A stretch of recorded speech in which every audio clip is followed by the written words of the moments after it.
doim g'azablangan bo'ladi, baxtsiz bo'ladi, doim xorlikda bo'ladi. Hayotidan doim shikoyat qiladi. Chunki ular iymondan yuz o'girishgan.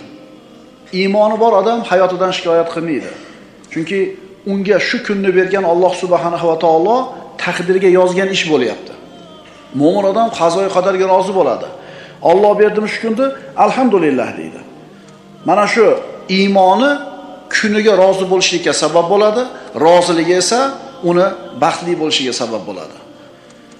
Birodarlar, baxt bu insonning o'zini hayotidan roziligi. Baxt kuningizdan rozi bo'lishligingiz. Alloh azza va jalla mana shu iymondan yuz o'girganlar haqida nima deydi? Astagfirullah. "Va man a'rada an zikri fa inna lahu ma'ishatan donka." Mana shu qonun hayotda ishlaydigan. Kim mening eslatmamdan yuz o'girsa, albatta u uchun tang, baxtsiz hayot bo'lur. Bu qonun. Eslatmamdan yuz o'girsa, donka degani torlik degani, tanglik degani. Juda ham bir qattiqlik, qiyinchilik degani. Iymondan yuz o'girgan insonning hayoti shunaqa bo'ladi, garchi dunyosi juda ham katta bo'lsa ham. Garchi qo'lida shuncha katta bor moli davlat bo'lsa ham, iymon bo'lmaydigan bo'lsa, bu insonning hayoti tang bo'lishligini Alloh taolo aytayapti. Birodarlar, eslatmadan yuz o'girgan odam albatta tang hayot bilan kun kechiradi, baxtsiz bo'ladi. Buni Alloh subhanahu va taoloning o'zi aytayapti. Eslatma bu din, eslatma bu iymon, eslatma bu hidoyat. Bu qonun. "Va man a'rada an zikri fa inna lahu ma'ishatan donka." Kim mening eslatmamdan yuz o'girsa, bas uning uchun tang hayot bo'lur. Ko'p qaytaramiz bu oyatda. Yodlab olinglar. Odam alayhissalom jannatdan yerga tushdi, qilgan xatosi tufayli. So'ngra Alloh taolo nima dedi? "Faman tabi'a hudaya fala yadhillu va la yashqa." Yerga tushdi odam alayhissalom, o'zining ayoli Havvona bilan, iblis ham tushdi. Mana bir-biriga dushman bo'lib tushdi. Endi Alloh hukmini aytdi. Bas mening hidoyatimga kim ergashsa, mana shu odam yo'ldan ozmaydi, baxtsiz bo'lmaydi. Qaranglarda, kimning baxtli bo'lishligi Odam alayhisalom yerga tushgan paytda aytib qo'yilgan formulasi. Kim meni hidoyatimga ergashsa, adashmaydi va baxtsiz bo'lmaydi. Baxt bu hidoyat. Haqiqiy hayot bu iymon, birodarlar. Kishi mana shu Alloh taoloning dinidan, hidoyatidan qanchalar uzoqlashsa, qancha uzoq bo'lib ketsa, uni baxtsizligi ham shuncha kuchayib boraveradi. Xuddi yonib turgan bir o'tni oldiga kelgan sari issig'i tegadi, uzoqlashganingiz sari u issiq, yorug' sizdan uzoq bo'lib, qorong'ida, sovuqda qolib ketganingizdek, hidoyatdan qancha uzoq bo'lsangiz, baxtsizligingiz shuncha kattayib boradi. Endi umuman Allohni tan olmaydiganlarning ahvolini tasavvur qilib ko'ringlar. Allohning zikridan yuz o'girish, Allohning eslatmasidan, dinidan yuz o'girishlik. Birodarlar, buni ham bir ko'rinishlari bo'ladi. Kimdir umuman dinni esdan chiqargan bo'ladi. Umuman hidoyat bilan ishi kori yo'q, mutlaq unutgan. Endi buning baxtsizligi, shaqovati shunga yarasha bo'ladi. Yana kimdir dindan unchalik uzoqlashmagan. Aqidasini biladi, Allohning yakkaligini biladi, qiyomatda hisob kitob borligini biladi, ammo shariatning hukmlariga beparvo. Namoz o'qimaydi, roza tutmaydi, yolg'onni ko'p gapiradi. Endi buning shaqovati shunga yarasha. Qonun. Kim meni eslatmamdan yuz o'girsa, bas albatta u uchun tang baxtsiz hayot bo'lur. Atrofimizdagi odamlarga bir qaraylik-da, o'zini musulmonman deyotgan, kalima go'yman deyotgan, ahli qiblaman deyotgan odamlar. Ularni kuzatsak nimaga guvoh bo'lamiz? Ana shu birodarlarimiz ham baxtli bo'laman deb yurishibdi, nimalardir qilyapti. To'g'rimi? Dunyo matosi ko'p bo'lsa, pulim ko'p bo'lsa, baxtli bo'laman deb o'ylayapti. Aksar odamlarning kallasidagi tushuncha shunaqa. Uni baxtli bo'lishligi nimaga bog'liq? Faqat pulga bog'liq. Shu tasavvur to'g'rimi? Shu tushuncha qayerdan kelib qoldi bizga? Robbimiz Alloh azza va jalla Odam alayhisalom yerga tushirib, meni hidoyatim keladi, kim ushasa adashmaydi, baxtli bo'ladi, baxtsiz bo'lmaydi deb turgan bo'lsa, Qarangda Alloh taolo meni eslatmamdan yuz o'girganda hayoti tang bo'ladi deyapti. Bu deganichi albatta kasal bo'ladi, albatta kambag'al bo'ladi, dunyosi qo'lida bo'lmaydi degani emas. Inson sog' bo'lib turib, qo'lida millionlari bo'lib turib ham tang hayot kechirishi mumkin. Ma'qulmi? Ha, buni muqobilida ikkinchi oyat bor. Man amila solihan min zakarin aw unsa. Erkakmi, ayolmi, mo'min bo'lgan holida solih amal qilsa, falanuhyiyannahu hayatan tayyiba deydi Alloh. Biz unga pokiza hayotni beramiz deydi. Endi pokiza hayot degani albatta boy bo'ladi, sog'lom bo'ladi, serfarzand bo'ladi emas. Kambag'al bo'lib turib ham pokiza hayot kechirishi mumkin inson. Farzandi yo'q bo'lib ham pokiza hayot kechirishi mumkin. Mana shu dunyo matohi qo'lida bo'lmay turib ham inson saodatli yashashi mumkin. Qachon? Allohni eslatmasdan yuz o'girmagan bo'lsa. Shuning uchun bugungi darsimizning mavzusi hayot nima ekan? Iymon ekan. Iymon bu hayot degani. Mo'min kishi bunaqa torlikda yashamaydi. Chunki Robbisiga iymon keltirgan bo'ladi, qalbi doim keng bo'ladi. Mana Banu Isroil payg'ambarlar tarixiga murojaat qilamiz. Ana shu 600 ming yoki undan ko'proq bo'lgan yahudiylarni bir necha asrlik qullikdan Musa alayhisalom yetalab olib chiqib ketdi. Dengizning oldiga borishganida orqa tomondan Fir'avnning qo'shini keldi. Shunda qalbi Allohdan uzoq bo'lgan, iymoni zaif kishilar nima deyishdi? Inna la mudrakun, bo'ldi, yetib kelishdi. Tamom bo'ldik, tugadik deyishdi. Lekin Musa alayhisalom nima dedi? Kalla inna ma'i robbi sayahdin. Yo'q, Robbim men bilan albatta yo'l ko'rsatadi. Mana shunday tang nochor holatda ham qalbi Allohga suyangan, iymoni komil bo'lgan odam nima deyapti? Robbim men bilan yo'l ko'rsatadi. Shu yerda siqilib saxir bo'lib qolish mumkin inson. Lekin mo'min nima deydi? Alloh aytgani bo'ladi deydi. Mashhur psixolog olimlardan hisoblangan zamonamizdagi doktor Karl o'zini ruh borasida izlanishdagi zamonaviy inson kitobida shunday deydi. Diqqat qilinglar-da, hozir men faqatgina oyatdan yoki shar'iy ma'nolarda aytgan bo'lsam, mana dunyo odamlari, ana shu musulmon bo'lmagan psixologlarda gapirgan gapini mana o'qib beraman, eshitinglar. Mavzuimiz nima edi bugungi? Iymon hayot demakdir. Hayot bu iymon. Iymoni bor odamga hayot. Iymoni yo'qda hayot emas. Vallazina kafaru yatamatta'una va ya'kuluna kama ta'kulul an'am wan-naru mathwan lahum. Alloh taolo hayot demayapti ularning hayotini. Vallazina kafaru, kofir bo'lgan insonlar yatamatta'una va ya'kuluna kama ta'kulul an'am. Xuddi chorva hayvonlari singari yeydi, chorva hayvonlari singari ne'matlanadi, boradigan joy jahannam deyapti. Birodarlar, ularning mashinalarini, dunyoviy maishati hayotini zo'rligini ko'rib turib, mashinada hayoti zo'rda, qara, qara, bitta mashinasi chizilib qolsa sirazi yangi olar ekan. 30 ming yurgan mashinani eski der ekan. Mana hayot deyotganlar iymonli hayot nima ekanligini bilmaydi-da. Ana shu psixolog aytadi. 30 yil davomida qabulimga dunyoni turli taraflaridan odamlar kelishdi. Kuchli psixolog. Yuzlagan bemorlarni davoladim. Ularning ko'pchiligi o'rta yosh, ya'ni 35 dan yuqori edi. Ularning orasida o'z muammosini diniy asosda hal qiladigan bironta ham odam yo'q edi. Hayotida bo'layotgan muammolarni din bilan, iymon bilan hal qiladigan bittasi ham yo'q. Nimaga muammoga keldi bular? Nimaga psixologga kelyapti? Chunki iymoni bo'lganida psixologga bormas edi. Nimaga psixologga borasan, aytchi? Domlaga aka, domla manaqa problem bo'lyapti. Nima tavsiya qiladi shariatimiz? Shariatda bunday deyilgan. Alloh taolaning taqdiri, rozi bo'lishing kerak. Shukr keltir, Alloh taolo senga musibatni bir narsani olib qo'ygan bo'lsa, Alloh undan kattani kechagi evaz Allohdan, ana psixologda. Mana endi dunyoda ko'zga ko'ringan psixolog aytayaptiki, ana shu yuzlagan odamlarning aksariyat 35 dan tevada, o'rta yoshdagi, rosa kuch-quvvatga to'lgan payti, ularning ichida birontasi ham yo'q.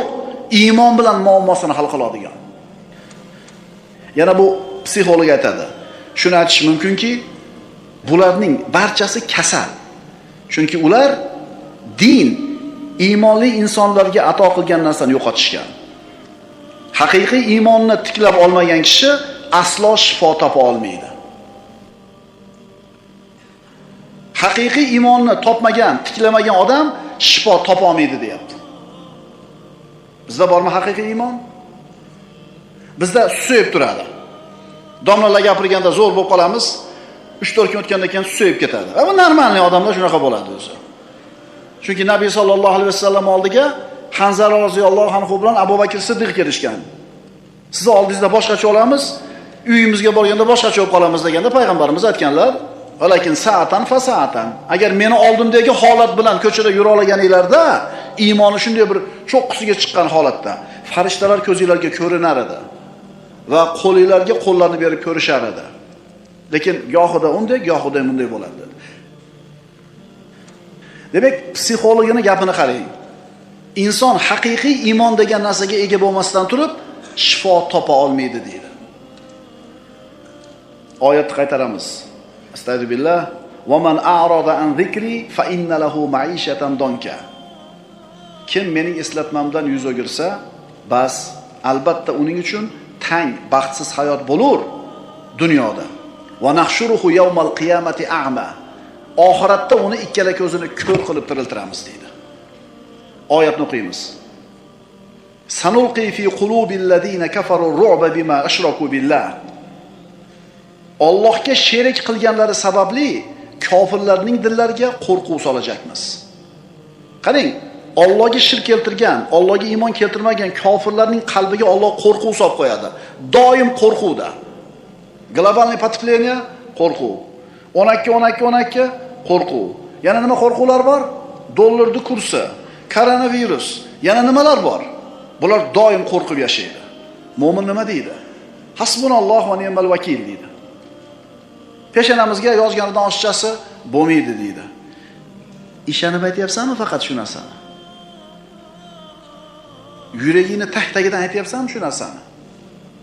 Yozilgan bo'lsa, qayoqqa qochay? Yozilmagan bo'lsa, nimadan qo'rqay? Agar mana shu iymon sizning qalbingizda bo'lsa, siz baxtli insonsiz. Pulingiz qanchaligi muhim emas bu yerda.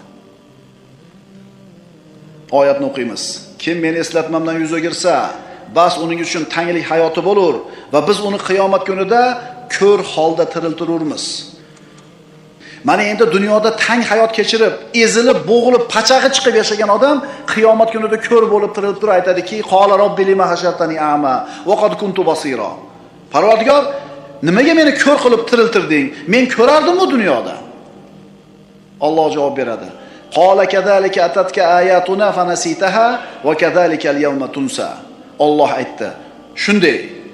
Biz senga bizning oyat mo'jizalarimiz kelganida ularni unutding. Bugun sen ham ana shunday unutilursan. Allohni unutuvdi, Alloh ham qiyomatni unutib qo'ydi. Alloh aytayapti davomida, haddan oshgan va Parvardigorining oyatlariga iymon keltirmagan kimsalarni mana shunday jazolaymiz. Dunyoda tang hayotni beramiz. Oxirat azobi esa shak shubhasiz qattiqroq va uzunroqdir. Xulosalaylik. Demak, iymon bu hayot. Iymon bu hayot. Hayot bu iymon. Iymoni yo'q odamning hayoti hayot emas. Iymonsiz odamlarning hayotini Alloh taolo hayvonlarning hayotiga o'xshatyapti. Kim Allohni eslatmasidan, dinidan, shariatdan yuz o'girsa, uni bu dunyodagi hayoti tang bo'ladi. Muhim emas puli qanchaligi. Qalbdagi g'amni, qayg'uni, iztirobni, xavotirni faqat va faqat iymon ketkiza oladi. Birodarlar, nafsni faqat iymon poklaydi. Iymon xursand qiladi. Iymonsiz hayotda ta'mi yo'q. Faqat inson hayotda iymoni bilan saodat topadi. Xulosa, haqiqiy saodatni topish uchun insonga iymon kerak. Agar inson Allohni tanimasa, iymon keltirmasa, Rob deb bilmasa, dunyoni mashaqqatlari, kishanlari, zulmat, falokatlardan qutulishni yagona yo'l birodarlar o'zini qatl qilish deb tushunadi. Shayton keladida, qarz bo'lib qoldi, o'zingni o'ldirsang qutulasan deydi. Bir tuhmatga qoldi, bo'xtonga qoldi, musibatga qoldi. Xullas, boshiga bir sinov kelganda, shart o'ldirib olsang qutulasan deydi. Inson Robbisini tanimasa, iymon keltirmagan bo'lsa, uni hayotida ustiga kelayotgan mashaqqatlar, zulmatlar, falokatlardan qutulishning bitta yo'li bor, o'zingni qatl qilish deb biladi. Shuning uchun qaranglar-da. Mana shu suitsid deyiladi, inson o'zini o'zi qatl qilishi. Mana shu statistikani qaraydigan bo'lsangiz, birinchi o'rinlarda ana shu g'arb mamlakatlari turadi. Musulmon mamlakatlarda qarasangiz oxirida turadi. Endi ana shu birinchi o'rinda turgan g'arb mamlakatlarining ichida ham Skandinaviya o'lkalari turadi. Yevropaning turmush tarzi balandmi? Ana shu Yevropaning o'zini hisob-kitobi bo'yicha ham, o'lchovi bo'yicha ham o'sha Shvetsiya, Finlandiya, Norvegiyalar eng boy mamlakat hisoblanadi. Bekarchilari 700 ming dollardan pasobiya oladi. O'sha borgan ukalarimiz olib bergan, magazinga kirib shokolad ochib yesiz, qonnim ochib desangiz pul olmas ekan. Zo'r ekanmi? Yeb yesiz indamas ekan. Shu darajada zo'r. Endi mana shunaqa turmush tarzi baland bo'lgan shu yurtlarda o'zini o'zi o'ldirganlarning soni boshqa mamlakatlardan ancha baland. Demak, birodarlar, saodat bu magazinda to'ldiriligi-yu, oylikda kattaligi emas. Iymon ekan. Iymon ekan. Iymon hayotdir. Hayot iymondir. Iymonsiz hayot baxtsizlikni naq o'zi. Allohning manhajidan chiqib ketgan dinsizlar doim mehnat, mashaqqat ostida bo'ladi. Qo'rquv, vahima soyasida bo'ladi. Tushkunlik va umidsizlik soyasida umr kechiradi. Ular hammani shunaqa deb o'ylashadi hayotini. Hayotni shundan iborat deb bilishadi. Alloh taolo aytadi ular haqida. Astagfirullah va nuqallibu afidatahum va absarahum kama lam yu'minu bihi awwala marra va nadaruhum fi tughyanihim ya'mahun. Xuddi avval boshda iymon keltirmaganlari kabi dil va ko'zlarini aylantirib qo'yurmiz va o'z tug'yonlarida adashib, uloqib yurgan hollarida tark qilurmiz. Shuning uchun birodarlar, bu olam uchun Allohdan o'zga iloh yo'q ekanligiga iymon keltirish vaqti keldi. Asrlar davomida orttirilgan mashaqqatli va uzoq tajribalardan keyin aql sanamlarning xurofot ekanini, ateizmni yolg'on ekanini tan olish vaqti keldi. Anbiyolar to'g'ri so'z, Alloh taoloning haq ekanini tan olish vaqti keldi. Mulk va saltanat faqatgina Allohning ekanini tan olish vaqti keldi. Alloh har narsaga qodir ekanligini tan olish vaqti keldi. Bu olam, bu insoniyat Allohga suyanishligi kerak. Qoida. Seni saodating, xotirjamliging va rohating iymoningning quvvati yoki zaifligiga qarab bo'ladi. Iymoning qancha quvvatli bo'lsa, saodating, xotirjamliging, rohating ham shunchalik quvvatli bo'ladi. Agar zaif bo'lsa, zaif bo'ladi. Mana endi bu oyatning muqobiladagi ikkinchi oyat. Kim meni eslatimdan yuz o'girsa, unga tang hayot bo'ladi. Endi buni muqobilida. Astagfirullah. Man amila solihan min zakarin aw untha wa huwa mu'minun falanuhyiyannahu hayatan tayyiba wa lanajziyannahum ajrahum bi ahsani ma kanu ya'malun. Erkakmi yo ayolmi, kimda kim mo'min bo'lgan holida biron yaxshi amal qilsa, bas biz unga pokiza hayot ato eturmiz va ularni o'zlari qilib o'tgan amallaridan chiroyliroq ajr savoblar bilan mukofotlaymiz. Demak, saodat topishlikning eng asosiy sharti Allohga bo'lgan iymon. Bu isbot talab qilmaydigan haqiqat.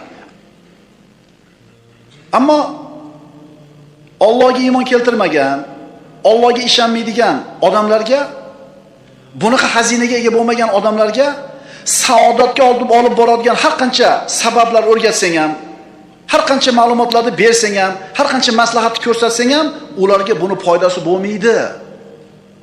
Undaylar bu maslahatlardan foyda olib baxtli bo'laman demasin. Chunki yana qaytarib aytamiz, saodatning asosiy sababi Allohga bo'lgan iymon. Saodatning sabablarida dars o'tyapmiz mana.